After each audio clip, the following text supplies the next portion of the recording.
Hello everyone and welcome to the next episode of the Smash Anthology. On this episode, we will be covering the game Baby Pac-Man, released October 11th, 1982 for arcades. Well, it's not exactly right to say that it's an arcade machine, as this game is very unique in the fact that it is half video game, half pinball machine.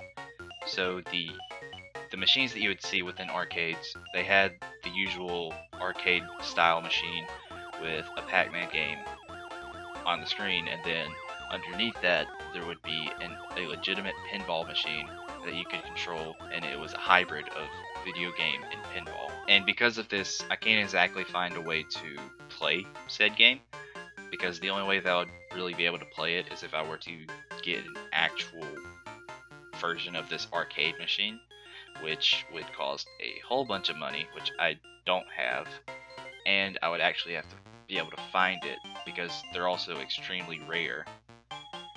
But there also is this kind of virtual version that some people can get to work, but I've sat here and tried for quite some time trying to get some sort of virtual pinball machine to work, but I can never get it to fully work, and I guess it's not the exact same experience as, say, the original arcade machines. So instead of actually playing the games like I usually do for this series, instead I'm just going to be talking about it. I guess the first place that I'm going to start with this is the story, because there's, I guess, a little bit of story within the Pac-Man video games, arcade games, because it starts off with, just Pac-Man being chased away by ghosts. Then you head into Miss Pac-Man, in which she meets Pac-Man, and by the end of her game, they have a kid that's brought to them by a stork. And then you go to Super Pac-Man. I want to say that there was some game in between that, or some game around either before or after Super Pac-Man.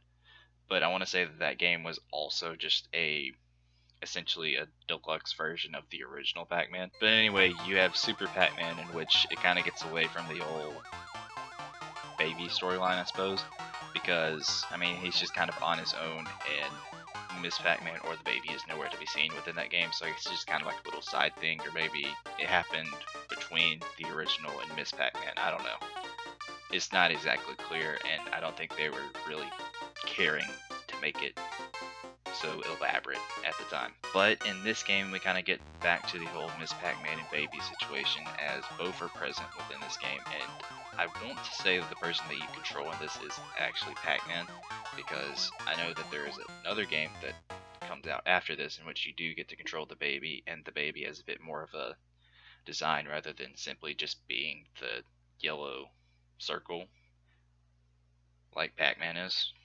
Which does beg the question, why is this game even called Baby Pac-Man in the first place?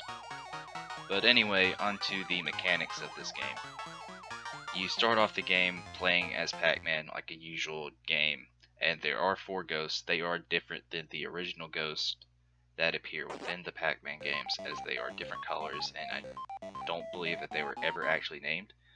Also, these ghosts have an unpredictable AI. They will literally just do random things rather than having a followable pattern like the other games, where you could maybe somewhat predict, say, oh, this is Blinky, he's going to go after me. He's always going to be really aggressive and try to go after the player. With these, they will just like randomly turn around at random points during the game. Also, you may notice that at the beginning, you do not start out with any power pellets on the game. Like, you just have to go around collecting the pellets, but in return, there are 2 extra chutes. They are vertical, and they go downward towards the pinball machine. And if you can put it together, you go down the chute, and then the pinball game starts. Now, as for the pinball game, you just continually keep on playing until you lose that 1 ball. And on the left side, you'll see this thing that spells out fruits. If you're able to go into that little chute where it spells out fruits, then it'll continually add on a letter. It'll light up the next letter. And once you spell out the entire word, you will essentially go to the next level. Not on the Pac-Man part of it, but on the pinball part of it. It's essentially you get more points. Like the regular games, the fruits go in a certain order, and you get more points depending on which fruit it is. On the right tunnel, however, or the right chute, it spells out the word tunnel. Or I want to say it spells out the word tunnels. I'm sorry, I'm not looking at it in front of me right now. Once you continually go through the chute to light up all of those letters, then Pac-Man in the actual Pac-Man game will be able to travel through the horizontal chutes much faster. It's just like a little extra power-up that you can use to your advantage if you so choose to. Now at the top here, you'll see this little ball in a semicircle, and the ball will be at one end. If you hit the ball and it's able to go to the other side of the semicircle and get stuck on the other side, then you get a power pellets put on the actual Pac-Man game. So you have to earn those instead of them just being on the Pac-Man game from the start. And of course, the power pellets work exactly like they do in all the other games. The ghosts turn blue, and you can eat them, and then they go back to their home. They eventually get released back out into the maze. And so, after you eat all of the pellets on a map, you go to the next map, and it essentially just changes colors. The layout stays the exact same. It's basically the exact same Pac-Man, but it doesn't really have like the whole fruit theme or the food theme, I should say, as Super Pac-Man got away from the whole fruit idea. Also worth noting is that you don't actually have to eat the power pellets to clear the stage on the Pac-Man levels. You only have to eat all of the regular pellets. This game is also like very strategic because after you go into the pinball machine, and as soon as you fail on the pinball machine, you get immediately sent back up into the Pac-Man level. You don't lose a life, you just get sent back into it. But as a penalty, you cannot go back into the pinball machine until you beat the Pac-Man level, or you lose a life.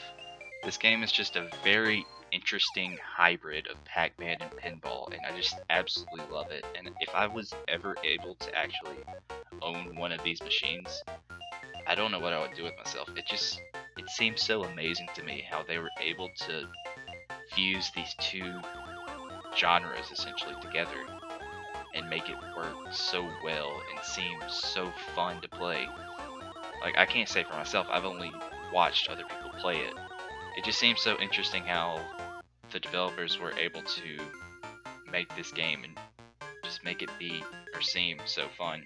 I think this is just like a really interesting gem of a game that not many people know about, and they need to know about it, so like, you know, they can release like some sort of virtual form. I think it would be really cool if Namco did that. Don't know if they'd ever do that. Please do that, Namco. Onigai. Shimasu. But anyway, I believe that about wraps it up here today. Thank you for watching and being able to get a little bit of information about a certain game that, again, not many people know about. It really is a bit of a gem of a game. And that will conclude this episode of the Smash Anthology. Thanks for watching.